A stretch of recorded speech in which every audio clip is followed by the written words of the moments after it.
BSc part third botany practical के अंतर्गत आज हम एनाटोमी निक्टेंथीज स्टेम टीएस के बारे में अध्ययन करेंगे। जैसे कि निक्टेंथीज की स्पीशीज है, Nyctanthes arbor tristis, the night flowering jasmine और परिजात और हैंगा बल्बर और सिल्यूली is a species of Nyctanthes native to South Asia and South East Asia. मैं Chiranji Lal, associate professor botany, government college Kaladera. Nyctanthes या प्राजक्ता एक पुष्पीय वृक्ष है। इसे हरसिंगार, सैपाली, शिवली आदि नामों से जाना जाता है। इसका वानस्पतिक नाम निक्टेंथीज आर्बोस्ट्रिस्ट है। परिजात या निक्टेंथीज पर सुंदर व सुगंधित फूल लगते हैं। इसके फूल, पत्ते तथा छाल का उपयोग औषधि के रूप में किया जाता है। ये पूरे भारत में पैदा होता है। यह पश्चिम बंगाल का राजकीय पुष्प या फ्लोरिंग प्लांट कहलाता है। यह मुख्यतः 10 से 15 फीट ऊंचा तथा कहीं कहीं 25 से 30 फीट ऊंचा वृक्ष होता है और विशेषकर भारत में बाग बगीचों में मिलता है।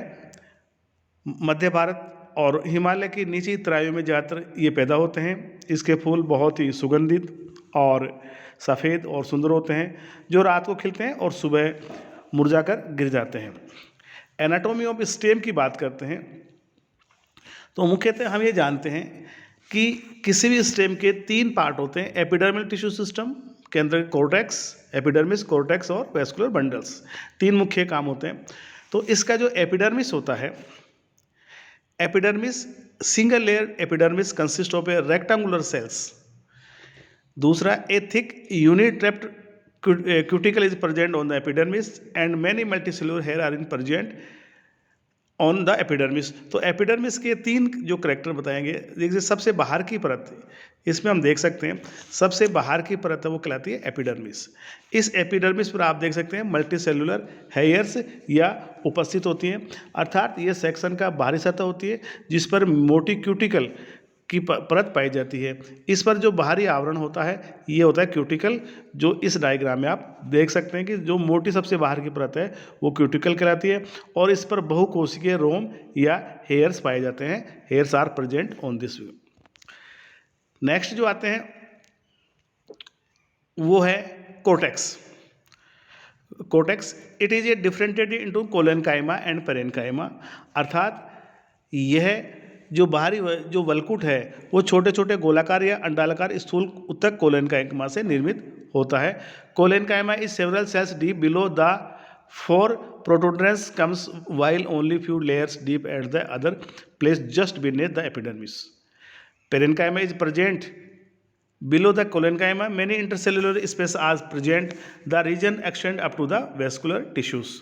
अर्थात अगर हम इसके कोर्टेक्स की बात करें तो जो सेकेंड पार्ट है, एपिडर्मिस के नीचे वाला पार्ट है वो कोर्टेक्स कहलाता है। ये वाला कोर्टेक्स है, देखिए आप कोर्टेक्स, और यह 2 प्रकार की कोशिकाओं से मिलके बना होता है, पेरेनकाइमा और कोलेनकाइमा से निर्मित होता है। जो बाहरी वलकुट होता है वो छोटे गोलाकार या अंडाकार स्थूलकोण ऊतक कोलेनकाइमा से निर्मित होता है और भीतरी वलकुट मर्दूद की अर्थात पेरेनकाइमेटस टिश्यू से मिलके बना होता है।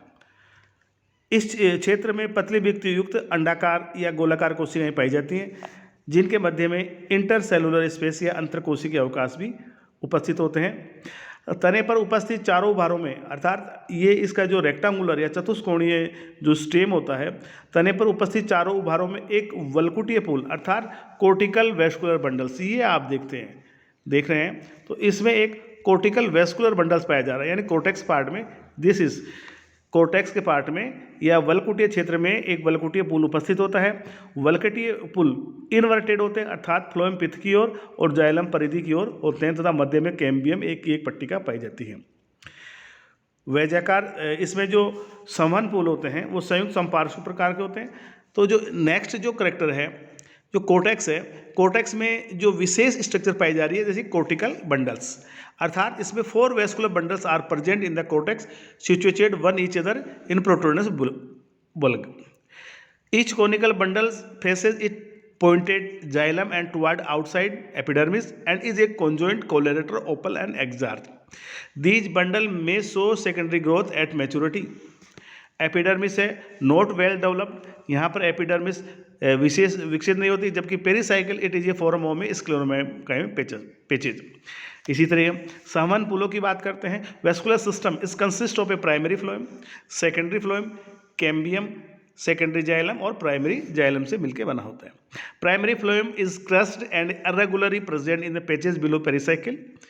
Secondary phloem is present in the form of a continuous ring and consists of a sieve tube, companion cells and phloem perineum का, अर्थात ये 3 प्रकार की कोशिकाओं से मिलकर बना होता है phloem।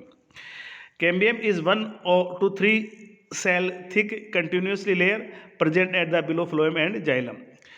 Secondary xylem is present just inner to the cambium ring and consists mainly of thick walled wood, parenchyma and fibers. Tracheids and vessels are also present, tracheid और वेसल्स यहाँ पर उपस्थित होती है। Primary xylem is situated just near the pith passing the protoxylem toward the centre. The pith it is a thin walled and parenchymatous होती है। इसमें जो हमने एबनॉर्मलिटीज देखी हैं इसके स्टेम में, तो निक्टेंथीज के स्टेम में जो एबनॉर्मलिटी है, there are 4 inverted cortical vascular bundle present in number, never directly connected with the main axis, axial ring or the vascular cylinder. These are leaf traces bundle. Cortical bundles have also been reported in some other families such as Casuarinaceae, Umbelliferae में Eryngium, Papilionoaceae में Latcarus myrtus and Macleostomaceae, Rutaceae, Ilex आदि फैमिलियों में इसमें reported किया गया। अब हम इसमें जो इसकी जो संरचना दिखाई गई है इसमें हम देखेंगे कि आप ये देखिए जो इसका स्पेशल करेक्टर है that is cortical vascular bundles. अब यहाँ पर आप इसमें देखेंगे तो जो इसकी सबसे पहले है जाइलम, यानी कि ये इन्वर्टेड होते हैं, जबकि सामान्य वेस्कुलर बंडल्स में फ्लोएम पहले होता है और जाइलम बाद में होता है। यहाँ ये फ्लोएम है, तो ये इन्वर्टेड प्रकार के होते हैं। और जो मून वेस्कुलर बंडल्स है, जो मध्य में जो वेस्कुलर बंडल पाए जा रहे हैं, संवहन तंत्र में द्वितीयक वर्दी पाई जाती है। प्राथमिक व द्वितीय फ्लोएम तथा प्राथमिक व द्वितीय जाइलम उपस्थित होते हैं। प्राथमिक फ्लोएम प्रेरम के नीचे नष्ट होती हुई कोशिका रूप में पाया जाता है, वह उनके द्वितीय फ्लोएम पूर्ण करता है। और इसमें तने के मध्य में हम देखेंगे तो तने के जो मध्य भाग है इसमें भी पिथ है वो प्रेजेंट होता है। और दिस इज आप ये देख सकते हैं, ये कोर्टिकल वेस्कुलर बंडल, जहाँ अर्थात कोर्टेक्स में अगर कोई वेस्कुलर बंडल प्रेजेंट होता है तो उसे कोर्टिकल वेस्कुलर बंडल कहते हैं। ये इन्वर्टेड होते हैं, यानी कि जाइलम पहले है और फ्लोएम बाद में है और बीच में कैम्बियम है। This is xylem, this is a cambium, this is a phloem, और ये कोर्टेक्स में प्रेजेंट। इसके बाद का जो पार्ट है, जो मेन वेस्कुलर टिश्यू है, वो सेकेंडरी जाइलम और कैम्बियम और फ्लोएम से मिलके बने होते हैं।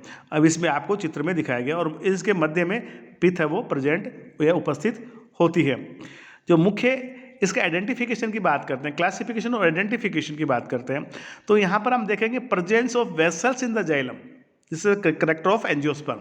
Now presence of multicellular hairs, vascular bundle all conjoint, collateral, open and Enda, this is character of the stem. ये तने का लक्षण है या तने की एनाटोमी का करेक्टर है। वेस्कुलर बंडल इन से ring, presence of cambium that is dicotyledons.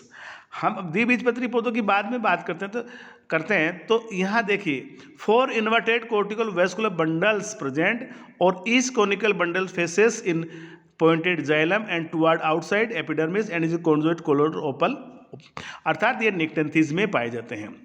और अगर केजुराइना है तो वहाँ पर इन्वर्टेड कोर्टिकल वेस्कुलर बंडल नहीं पाए जाते हैं। तो इस प्रकार से इसकी आंतरिक संरचना की हम पहचान कर सकते हैं कि जो निक्टेंथीज है, निक्टेंथीज में वल्कुटीय संवहन पुल उपस्थित होते हैं, बंडल वेजाकार होते हैं, संवहन पुल बहिरादिदारुक संयुक्त संपार्श्विक व वृद्धि प्रकार के होते हैं। और इनमें जो असंगत संरचना है वो तने में कैम्बियम की असामान्य स्थिति देखी गई है। वल्कुट में 4 उल्टे संवहन पुल देखे गए हैं। जो उल्टे संवहन पुल होते हैं वो संयुक्त संपार्श्विक वृद्धि व बहिरादिदारुक होते हैं।